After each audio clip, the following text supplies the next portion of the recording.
लोगों पर बनाए रखे। फुटपाथ पर रहने वाला व्यक्ति अगर सुखी रहना चाहता है तो वो अपनी नजर किसी अंधे लंगड़े या लूले व्यक्ति पर बनाए रखे और धन्यवाद करे कि मेरे मालिक तूने जितना दिया है बहुत दिया है। और याद रखिए, अगर गरीब की झोपड़ी के बजाय पड़ोसी के 4 मंजिली मकान को देखोगे तो ऊपर की ओर देखने से दिल भी दुखेगा और गर्दन भी दुखेगी। इसलिए गरीब की झोपड़ी को देखना और धन्यवाद करना। ईर्ष्या से बचने का उपाय क्या है? जैसे सिंह का हनुमान जी महाराज जी को पकड़ने लग गई, हनुमान जी महाराज जी ने एक मुट्ठिका मारी, सो ही सिंह का गिरी और गिरते ही मर गए। मुट्ठिका एक महाकवि है। और जैसे सिंह का खत्म हो गई, हनुमान जी ने तीनों विघ्नों को पार कर दिया और हनुमान जी सीधे पहुंच गए। कहा, लंका निशिचर निकर निवासा। हनुमान जी लंका में पहुंच गए और लंका में जैसे हनुमान जी पहुंचे, कनक कोट विचित्र मणिकृत सुंदरायतना घना चौहट्ट हट्ट सुवट्ट बहुविधि चारपुर बहुविधि बना। हनुमान जी ने देखा इतनी विशाल सोने की लंका नगरी, इसका विशाल प्रांगण। प्रसन्न हो गए हनुमान जी, रावण का निसर्ग प्रेम देख करके बड़े खुश हो गए हनुमान जी। और ऐसे में श्री हनुमान जी महाराज सोचते हैं कि मैं लंका में रात्रि में प्रवेश करूंगा। रात में सारे राक्षस सोए हुए होंगे तो रात में प्रवेश करूंगा। लेकिन हनुमान जी महाराज जी को क्या खबर कि इन राक्षसों का रात्रि में ही दिन होता है, क्योंकि लंका के सारे राक्षस रात्रि में बैठ करके ही मांसाहार करना, शराब पीना, मदिरा का पान करना, ये सब रात्रि में ही होता था। ऐसे एक बात बोले, उस समय जितने भी शराब पीते थे ना, सब राक्षस ही पीते थे। और आज भी जितने पीने वाले हैं सब,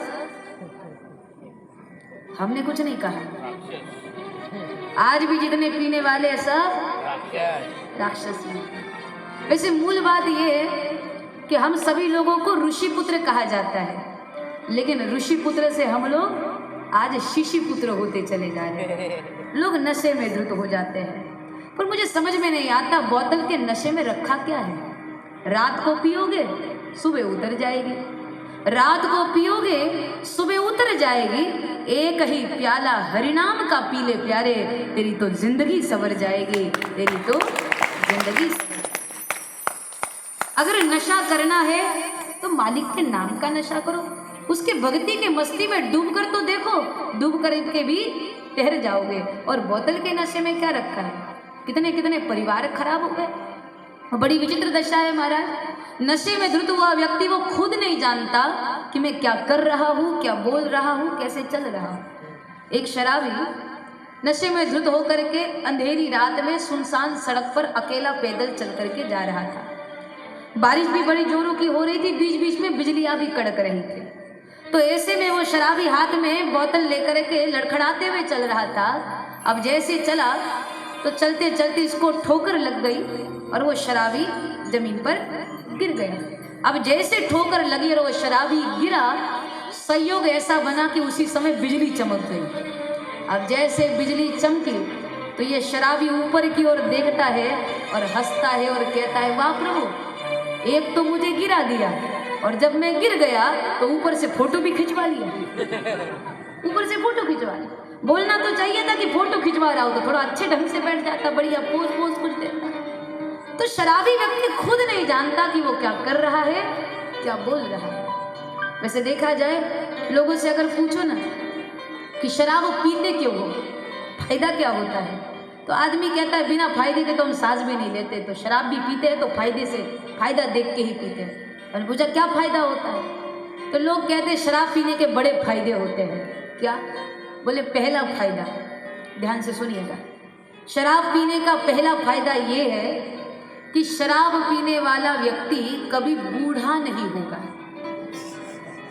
शराब पीने वाला व्यक्ति कभी बूढ़ा नहीं होगा। पूछो क्यों?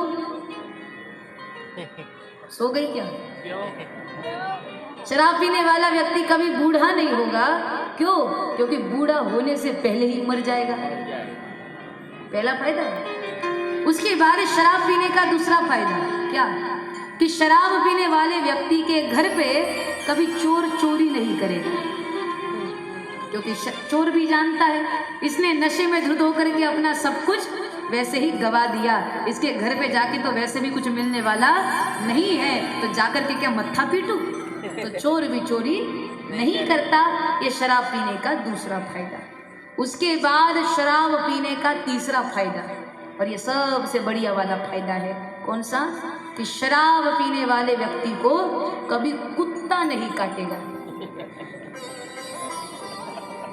शराब पीने वाले व्यक्ति को कभी कुत्ता नहीं काटेगा। पूछो क्यों?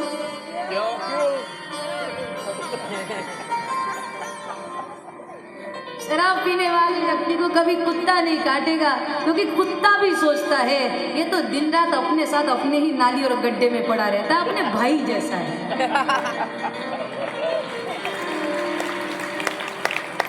तो अपने भाई जैसा है, इसको काटने से क्या फायदा? इसीलिए कुत्ता भी नहीं काटता। इतने फायदे होते हैं तो आदमी पिएगा नहीं तो क्या करेगा महाराज?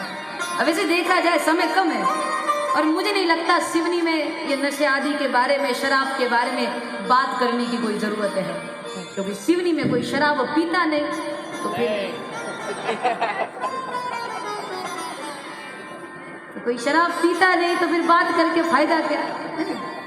कोई शराब नहीं पीता नहीं, बट बच्चे बड़े अच्छे होते हैं, कभी झूठ नहीं बोलते। कोई शराब नहीं पीता। मुझे तो अभी शोभा यात्रा में हमने देखा ना, जहाँ तक मुझे खबर है सिवनी में शराब की दुकान भी नहीं है महाराज।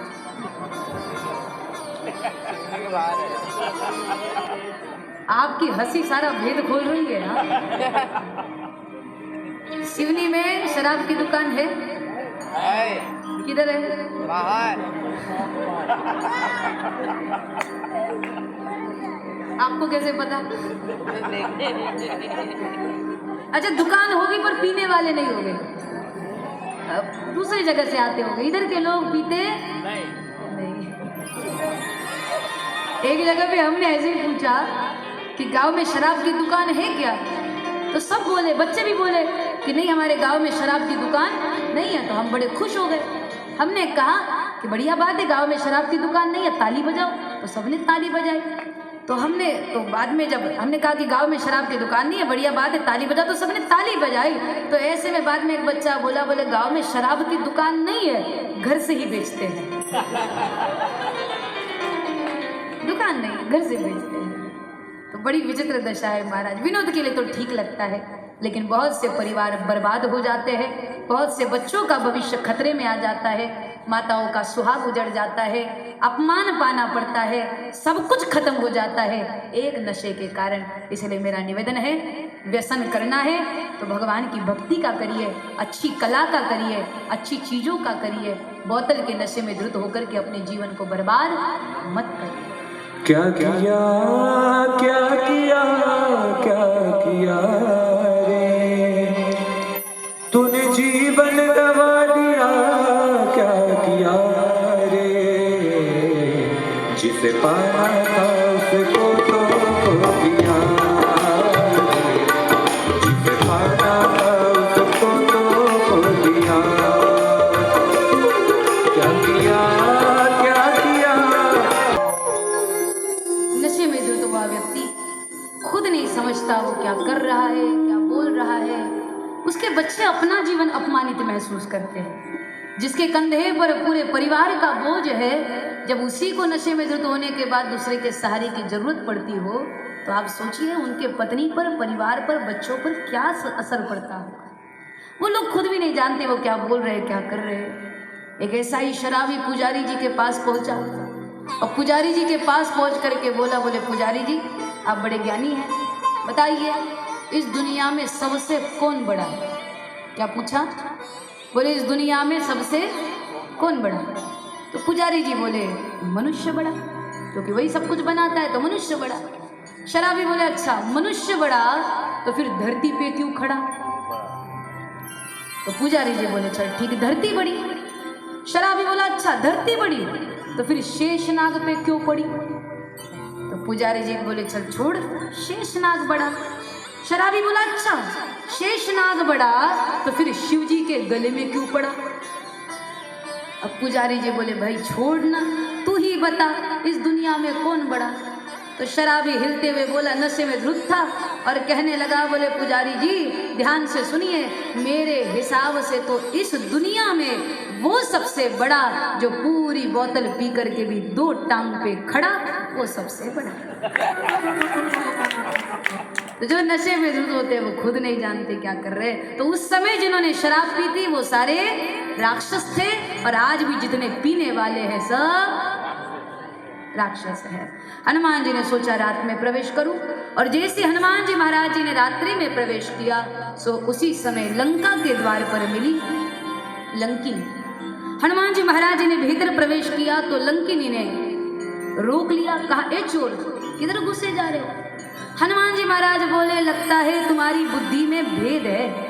अरे चोर का पता लगाने वाले को तो चोर बोल रही है। लंकिनी बोले, मैं तो चोर को ही खाती हूँ, यानी मैं चोरी का ही खाती हूँ। तो ऐसे में हनुमान जी महाराज बोले, अगर तू चोर को खाती है तो सबसे बड़ा चोर तो तेरे नगर में बैठा है, जो मेरी माँ को चुरा करके लाया है, पहले वहां से शुरुआत करना। कौन? रावण। लंकिनी बोली, मैं चोरी को चोर का खाती हूँ, मैं यानी मैं चोरी का माल खाती हूँ। ये लंकिनी लंका की रक्षक है, द्वारपाल है, और ये कहती है कि मैं चोरी का खाती हूँ। इसका मतलब ये है कि तुमको लंका में जाना है ना, और जाने के बाद जो खराब करना है करो, मुझे कोई लेना देना नहीं, लेकिन पहले मेरे हिस्से में जो आता है वो मुझे दे दो।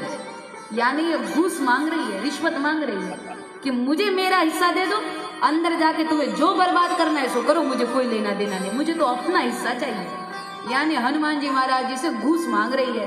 तो हनुमान जी बोले, घूस लेने वालों का एक ही इलाज है, क्या? घूसा। सो हनुमान जी महाराज जी ने मुटिका एक महाकपि हनी और रुधिर भमत धरनी धनमणि। यहाँ हनुमान जी महाराज जी ने लंकिनी को एक मुटिका मारी और सोही लंकिनी गिरी। इसके मुख से रक्त निकलने लग गया तो इसको होश आया।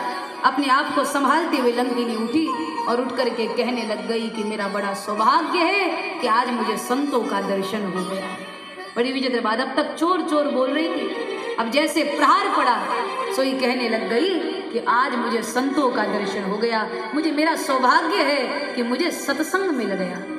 तो हनुमान जी महाराज जी को बड़ी हंसी आई। हनुमान जी को लगा कि शायद लंका में पिटाई को सत्संग बोलते हैं, क्योंकि मैंने तो कोई प्रवचन दिया नहीं इसको तो मुठिका लगाई। और ये कहती है, तात स्वर्ग अपवर्ग सुख धरई तुलाई का अंग, तुलनता ही सकल मिली जो सुख लव सत्संग। तो हनुमान जी ने उसको दंडित किया। लंकिनी बोली, अब आप आगे जाइए, अब आपके मार्ग में कोई विघ्न नहीं आएगा। ऐसे में श्री हनुमान जी महाराज आगे गए। आगे जाने के बाद श्री विभीषण जी महाराज जी से भेंट हुई। विभीषण जी महाराज जी से हनुमान जी ने सीता जी का पता पूछा। तो श्री विभीषण जी बोले कि हम जानते तो है, लेकिन कभी दर्शन नहीं किया, क्योंकि पता है हम इस लंका में कैसे रहते हैं, ऐसे जैसे दांतों के बीच में जीभ। अरे महाराज, हम लंका में राम राम जपते हैं, रावण आता है तो वो हमको डांट देता है कि मेरे दुश्मन का नाम लेते हो, तो हम झूठ बोल देते हैं कि नहीं नहीं हम राम जी का नाम नहीं ले रहे हैं। तो बोले, हम तो रावण का रा और मंदोदरी का म ऐसे करके राम राम बोल रहे हैं। तो हमारी तो ये हालत है, जानते हैं पर कभी दर्शन नहीं हुआ।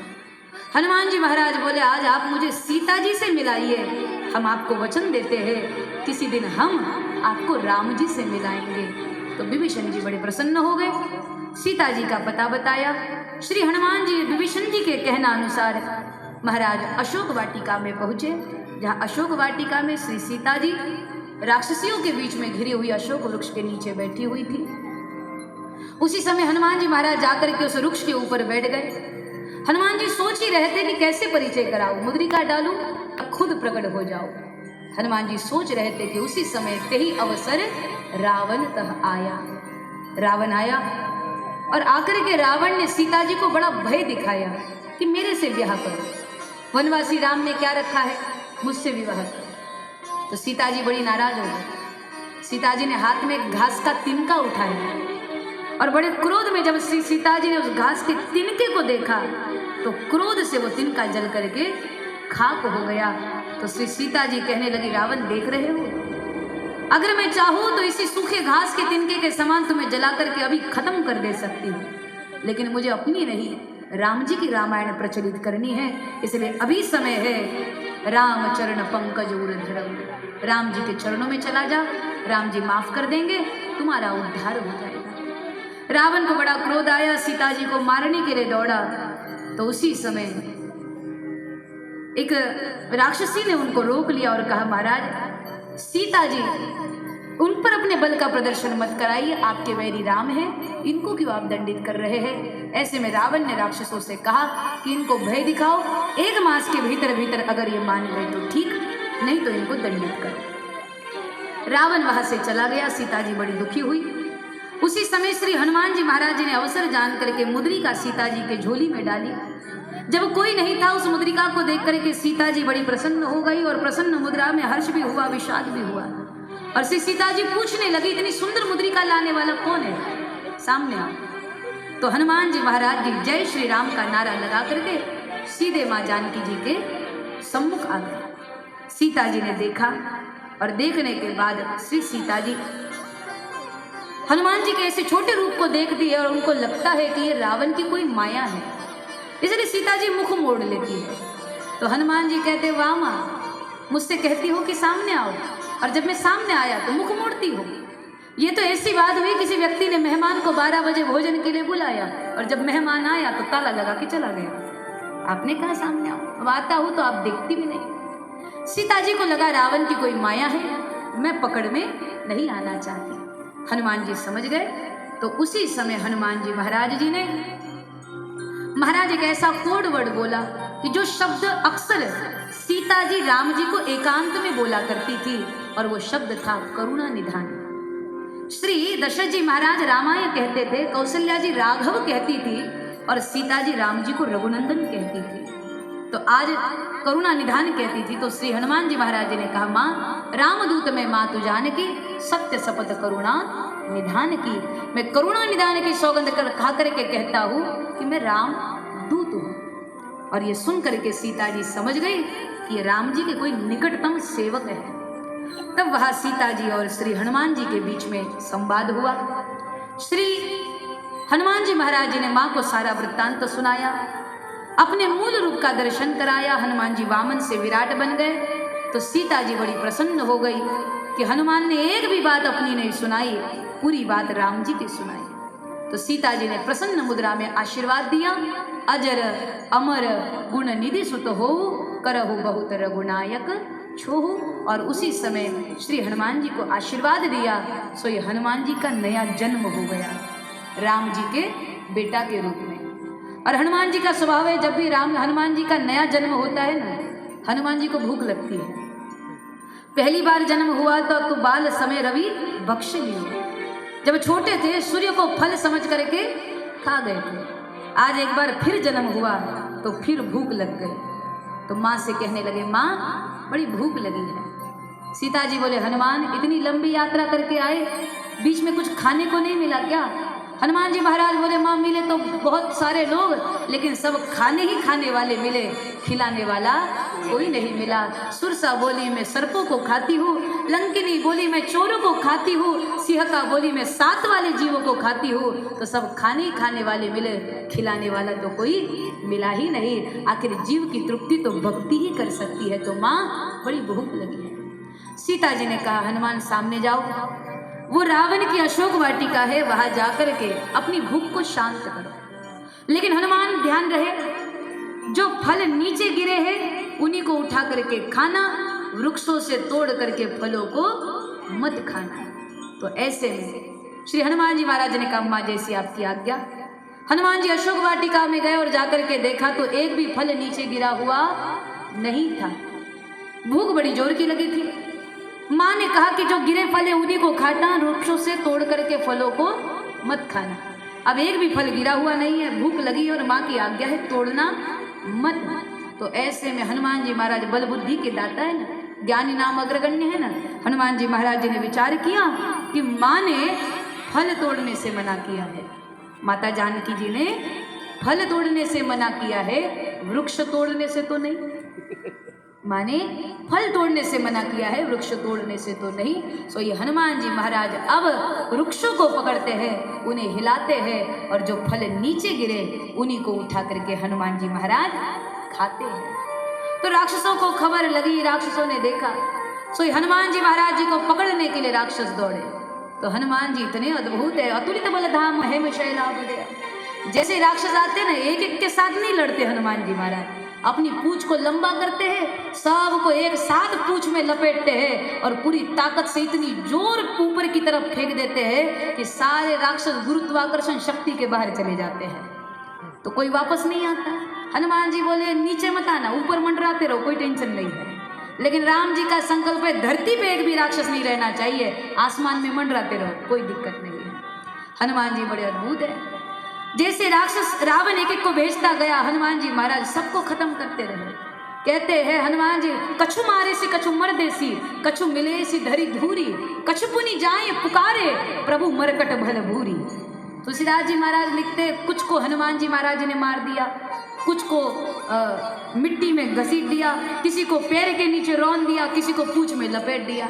किसी ने तुलसीदास जी से पूछा कि ये कुछ कुछ क्यों कहा, यानी आपने संख्या क्यों नहीं लिखी कि 10 को मार दिया, 50 को गिरा दिया, 100 को खत्म कर दिया, संख्या और नाम क्यों नहीं लिखा अपने मानस में। तुलसीदास जी महाराज बोले राक्षस थे, कौन से महापुरुष थे जो इनकी पुण्यतिथि करनी पड़े, इनकी जयंती करनी पड़े, मर गए तो मर गए। तो बोले बहुतों को बेटा भेजा, भट्ट को भेजा, सुबट को भेजा, महाभट्ट को भेजा, और हनुमान जी महाराज ने अपने बल से सबको भटाभट कर दिया, सब खत्म हो गए और एक के बाद एक राक्षसों को मारने लगे। राक्षस गए, रावण को संदेशा दिया, रावण ने सुना तो रावण ने मेघनाथ को भेजा, मेघनाथ बांध करके हनुमान जी महाराज जी को लेकर के रावण के पास आया और आकर के रावण ने जैसे हनुमान जी महाराज जी को देखा, सोई देख करके पूछा तू है कौन, है तो है, यहाँ क्यों आया।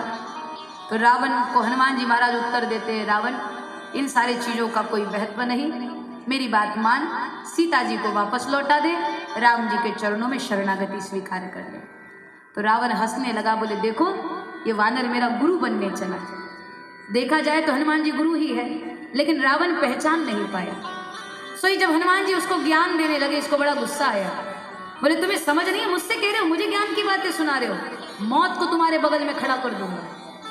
तो हनुमान जी महाराज बड़ी युक्ति से कहते हैं, रावण तू मौत को मेरे बगल में क्या खड़ा करेगा, मौत मेरे ही बगल में खड़ी है। रावण ने कहा तेरे बगल में क्या कर रही है, बोले खड़ी मेरे बगल में है पर देख तुझे ही रही है। रावण ने कहा तेरे बगल में क्या कर रही है। हनुमान जी महाराज बोले मेरे बगल में खड़ी होके पूछ रही है कि रावण का काम अभी तमाम करना है कि बाद में तमाम करना है, तो पूछ रही है। तो जब ऐसे सुना तो रावण को बड़ा गुस्सा आया।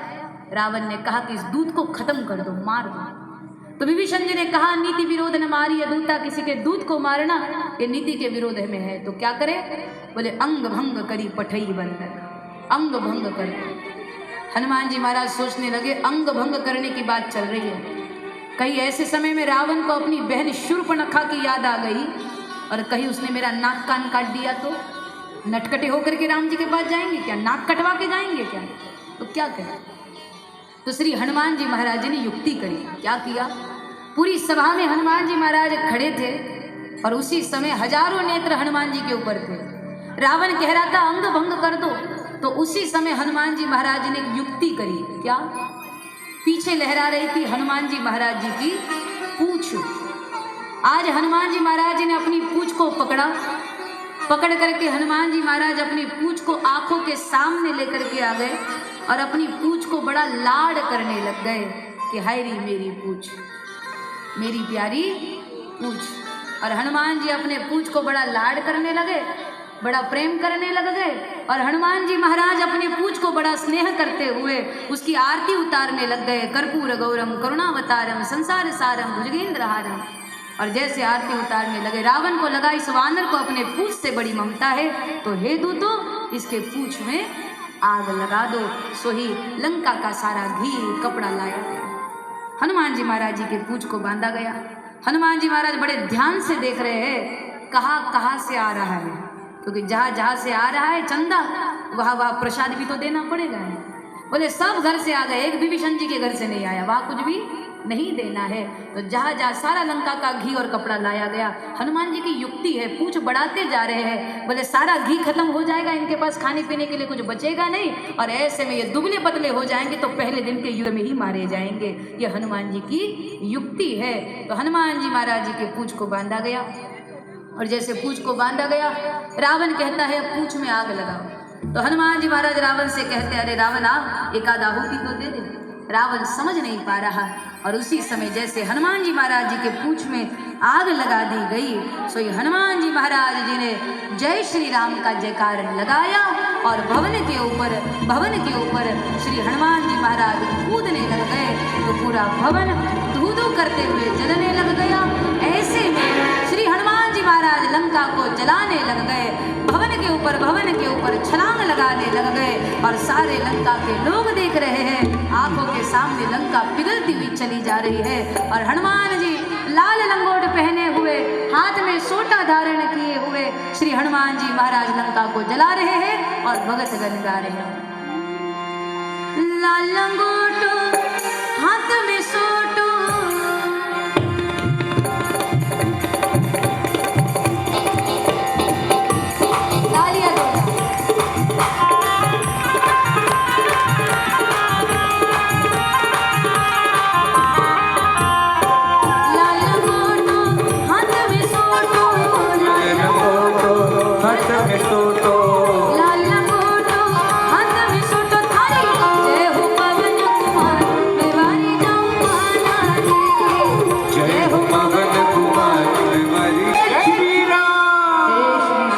जय जय श्री राम, जय जय श्री राम। हनुमान जी महाराज जी ने लंका को जलाया और जैसे ही पूंछ की आग बुझाई, हनुमान जी महाराज सीता जी के पास पहुंचे और श्री सीता जी से चूड़ामणि लेकर के भगवान श्री हनुमान जी आश्वासन देते हैं कि माँ हम शीघ्रता से लौट करके आएंगे। और श्री हनुमान जी, कथा बहुत विस्तार से है कि श्री हनुमान जी महाराज वहाँ से समंदर को पार करके राम जी के पास पहुँचे, राम जी को सारा समाचार सुनाया, श्री राम जी को साथ में लेकर के समंदर के किनारे पहुँचे।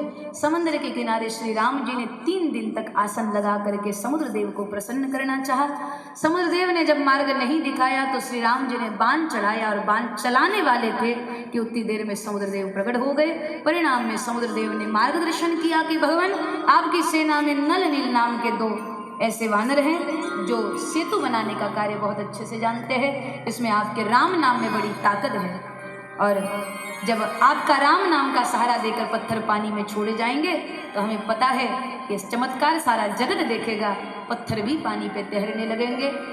तो भगवान के नेतृत्व में एक पत्थर पर रा, दूसरे पत्थर पर म लिख करके पत्थर पानी में छोड़े जाने लग गए। सेतु का निर्माण होने लग गया। 5 दिन के अंदर वानर सेनाओं ने सेतु का निर्माण किया। उसी सेतु पर चलते चलते पूरी वानर सेना लंका में पहुंच गई और जैसे ही लंका में पहुंची भगवान ने सारी सेना को तटस्थ किया।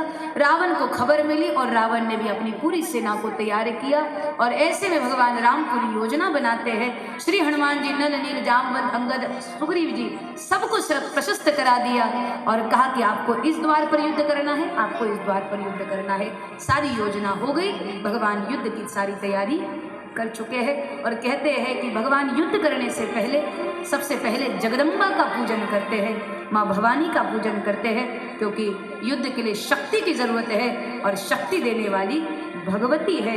इसलिए राम जी ने भी जगदम्बा की पूजा की है महाराज। ऐसे में श्री राम जी सेना को तैयार करते हैं और अगले दिन युद्ध होता है।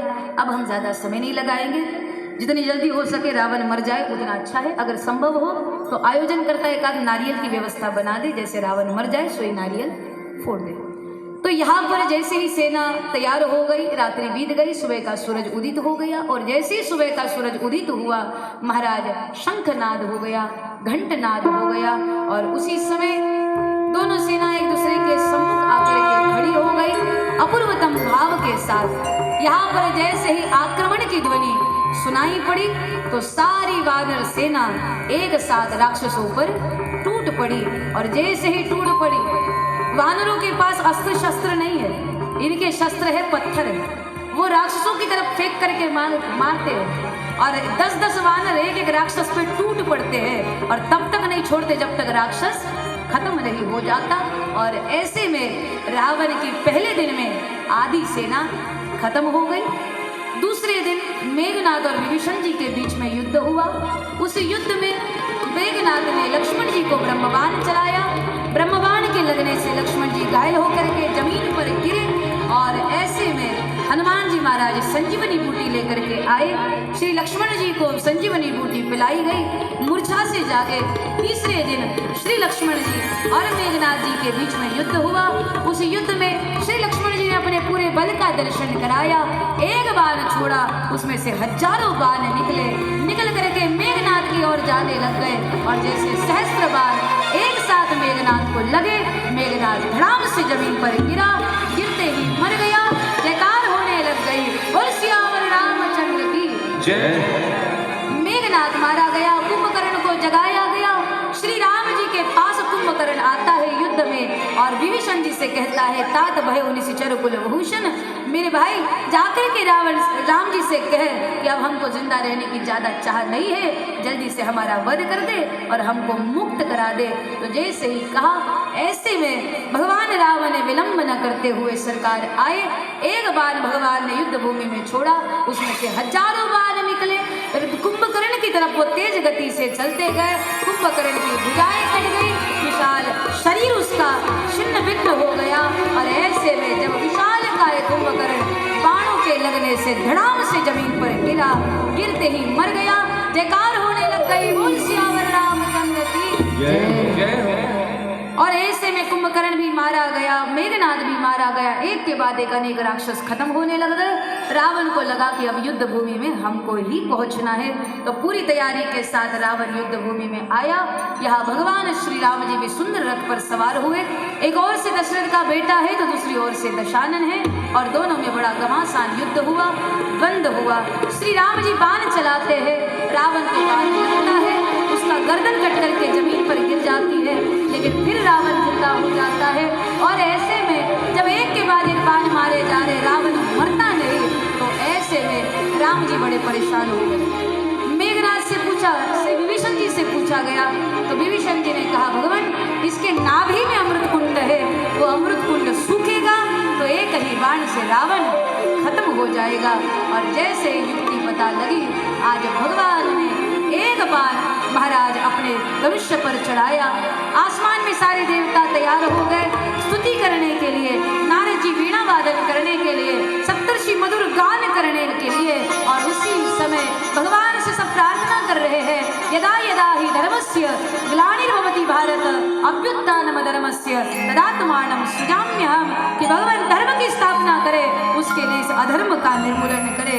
और उसी समय श्री राम जी ने महादेव को याद किया, नमः शंभवाय चः मयोभवाय चः शिवचराय चः शंकराय चः।